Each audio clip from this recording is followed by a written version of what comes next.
जय हिंद। मैं राकेश साहू पेसी एकेडमी से। आज हम लॉजिकल रीजनिंग के अंतर्गत स्टेटमेंट्स एंड आर्गुमेंट्स, कथन व तर्क के अंतर्गत प्रश्नों को डिस्कस करने जा रहे हैं। आर्गुमेंट या तर्क का सिंपल सा मतलब होता है सजेशंस या सलाह।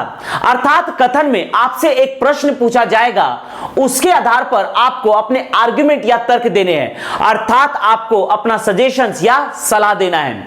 आपका सजेशंस या सलाह यूनिवर्सली ट्रुथ होना चाहिए। यहां पर प्रश्न है, क्या सभी क्षेत्रों में महिलाओं को समान अवसर प्रदान किया जाना चाहिए? यह बिल्कुल सही है कि महिलाओं को सभी क्षेत्र, शिक्षा, चिकित्सा या किसी भी अन्य क्षेत्र में समान अवसर प्रदान किया जाना चाहिए। महिलाएं तथा पुरुष दोनों एक समान होते हैं। हमें एक नजर से, समानता की नजर से इनको देखना है। अर्थात सभी क्षेत्रों में महिलाओं को भी समान अवसर प्रदान किए जाने चाहिए। एक सशक्त भारत या सशक्त विश्व का निर्माण हेतु महिलाओं को सशक्त बनाना जरूरी है। तो इस प्रकार से पहला तर्क है, हां उनमें बराबर का सामर्थ्य है। दूसरा है, नहीं महिलाओं की और भी घरेलू जिम्मेदारियां हैं। यह बिल्कुल गलत है। घर में जितनी जिम्मेदारी महिला की है उतनी जिम्मेदारी पुरुष की भी है, क्योंकि हम बिल्कुल समान हैं। अगला है, तो इस प्रकार से हमारा आंसर होगा ए, ऑप्शन ए। पहला तर्क बिल्कुल सही है। दूसरा प्रश्न है, कथन, क्या बच्चों को टेलीविजन देखने से पूरी तरह से प्रतिबंध लगा देना चाहिए? यह बिल्कुल गलत है। टेलीविजन से बच्चों को सामान्य जानकारी के साथ साथ विभिन्न प्रकार की शैक्षणिक जानकारी भी प्राप्त होती है। लेकिन हां, टेलीविजन को बहुत ज्यादा देखना देने से मना करना चाहिए, लेकिन पूर्णतः प्रतिबंध नहीं लगाना चाहिए। क्योंकि अगर बहुत ज्यादा टेलीविजन भी देखा जा रहा है, इसका मतलब यह है कि इसका असर बच्चों के आंखों पर पड़ेगा तथा उनमें विभिन्न प्रकार की सब बीमारियां हो सकती है। इसीलिए कहने का मतलब यह है कि टेलीविजन का प्रयोग पूर्णतः प्रतिबंधित नहीं किया जाना चाहिए।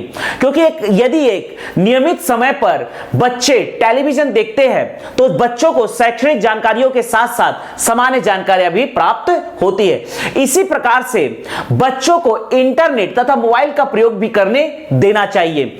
इंटरनेट तथा मोबाइल से बच्चों को विभिन्न प्रकार की शैक्षणिक तथा सामान्य जानकारियां या जनरल नॉलेज मिलता है। लेकिन किसी भी वस्तु विशेष का, किसी भी वस्तु का, जैसे कि टेलीविजन या मोबाइल या इंटरनेट का बहुत ज्यादा उपयोग नहीं करने देना चाहिए। इससे विभिन्न प्रकार की बीमारियां पैदा हो सकती है। लेकिन यदि इसका नियमित तथा सही समय पर तथा एक रेगुलर टाइम पर इसका प्रयोग किया जाता है बच्चों के द्वारा, तो यह बिल्कुल सही है। तो इस प्रकार से पहला है, नहीं टेलीविजन से बहुत सी शैक्षणिक तथा सामान्य सूचनाएं प्रदान करता है, तो यह बिल्कुल सही है। दूसरा है, हां बच्चों के अध्ययन में टेलीविजन एक बाधा बन गया, यह बिल्कुल गलत है। जबकि बच्चों को टेलीविजन, मोबाइल, इंटरनेट से विभिन्न प्रकार की शैक्षणिक जानकारियां, सामान्य जानकारियां प्राप्त होती है। तो यहां पर तर्क एक सही है, ऑप्शन ए। अगला प्रश्न में कथन है, क्या विदेशों में कार्यरत भारतीय वैज्ञानिकों को भारत वापस बुला लेना चाहिए? नहीं, क्योंकि यह उनके मौलिक अधिकार का हनन होगा। यदि कोई भारतीय वैज्ञानिक विदेश में जाकर कार्य करना चाहता है तो यह उसका मौलिक अधिकार है। हां, भारत सरकार उन्हें प्रेम पूर्वक विभिन्न प्रकार की सुविधाएं तथा फैसिलिटी देकर तथा विभिन्न प्रकार की टेक्नोलॉजी प्रोवाइड करके तथा उन्हें उन पर धन लगाकर उन्हें अपनी ओर आकर्षित कर सकते हैं। लेकिन कोई भारतीय वैज्ञानिक यदि बाहर विदेशों में जाकर कार्य करते हैं तो यह भी भारत के लिए गौरव का विषय होता है। क्योंकि भारतीय वैज्ञानिक यदि बाहर जाकर विदेशों में कार्य करते हैं तो वो उन देशों की टेक्नोलॉजी को भी सीखते हैं जो भारत के टेक्नोलॉजी विकास के लिए भी जरूरी होता है। तो इस प्रकार से यदि भारतीय वैज्ञानिक विदेशों में जाकर कार्य करते हैं तो भारत के सरकार को उन्हें वापस आने के लिए बाध्य नहीं करना चाहिए। लेकिन वे स्वतः अपने विवेक से भारत आकर कार्य करते हैं तो यह भारत के लिए बहुत अच्छा होता है। भारत फिर उन देशों की टेक्नोलॉजी को सीखता है। तो यहां पर बाध्य नहीं किया जाना चाहिए, क्योंकि यह उनका मौलिक अधिकार है कि भारतीय वैज्ञानिक विदेशों में जाकर कार्य करे।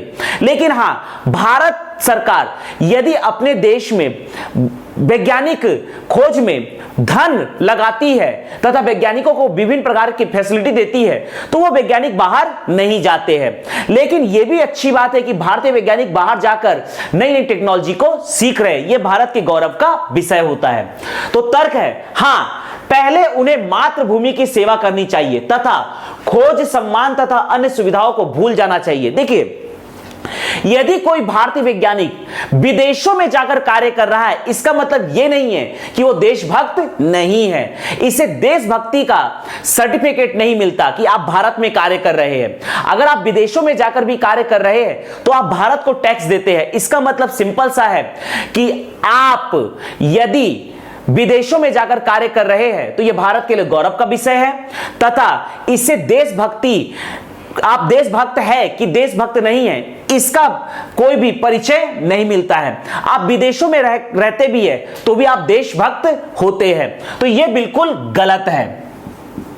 अगला है, नहीं हमारे पास पर्याप्त योग्य वैज्ञानिक और उन्हें वहीं रहने देना चाहिए। यह भी बिल्कुल गलत है। ध्यान दीजिएगा, हमारे पास पर्याप्त वैज्ञानिक है, इसका उपरोक्त कथन से कोई लेना देना नहीं है। यदि कोई वैज्ञानिक जो भारतीय वैज्ञानिक जो विदेशों में जाकर कार्य करता है, यदि वो अपनी स्वेच्छा से भारत आता है तो हमें उन्हें स्वीकार करना चाहिए, जिससे हमें नई टेक्नोलॉजी सीखने का मौका मिलेगा। तो यह बिल्कुल गलत है। तो इस प्रकार से आंसर होगा डी, कोई नहीं। अगला कथन है, ध्यान दीजिएगा, अगला प्रश्न कथन है, क्या विद्यार्थियों को शैक्षणिक संस्थाओं में यूनियन के क्रियाकलापों में भाग लेने को प्रतिबंध करना चाहिए? ध्यान दीजिएगा, अगर किसी कॉलेज में या शिक्षा संस्थान में यूनियन बनता है तो यह विद्यार्थियों का मौलिक तथा राजनीतिक अधिकार होता है। इससे शिक्षा का स्तर बढ़ता है। विद्यार्थी अपनी बात यूनियन के पास रखते हैं और यूनियन अपनी बात शैक्षणिक संस्थाओं के पास रखते हैं, जिससे विद्यार्थियों की मांग को माना जाता है, जायज मांग को माना जाता है। इससे शिक्षा का स्तर बढ़ता ही है। तो इस प्रकार से यहां पर तर्क है, हां, विद्यार्थियों को केवल पढ़ाई पर ध्यान देना चाहिए। देखिए, आप यदि यूनियन बनाते हैं, इसका मतलब यह नहीं है कि आप पढ़ाई पर ध्यान नहीं दे रहे हैं। तो यह बिल्कुल गलत है। दूसरा है, नहीं, यह विद्यार्थियों का मौलिक तथा राजनीतिक अधिकार है, बिल्कुल सही है। तीसरा है, नहीं, यूनियन के माध्यम से विद्यार्थी अपनी जायज मांग शैक्षणिक संस्थाओं के पास रखते हैं, जिससे शिक्षा का स्तर बढ़ता है, यह बिल्कुल सही है। हां, यूनियन के द्वारा दंगा किया जाता है। देखिए, यदि किसी भी यूनियन के द्वारा कॉलेज स्तर पर या किसी शैक्षणिक संस्थाओं के स्तर पर दंगा किया जाता है तो उसके लिए भारत में कानून व्यवस्था है। तो इस प्रकार से यूनियन को बंद कर देना, उन पर प्रतिबंध लगा देना, यह उनके मौलिक तथा राजनीतिक अधिकार का हनन होगा। तो यह बिल्कुल गलत है। तो इस प्रकार से हमारा आंसर है तर्क 2 तथा तर्क 3 सही है। तर्क 2 तथा तर्क 3 सही है, ऑप्शन ए। तो इस प्रकार से हम स्टेटमेंट्स एंड आर्गुमेंट्स, कथन व तर्क से संबंधित प्रश्नों को सॉल्व कर सकते हैं। जय हिंद, जय भारत।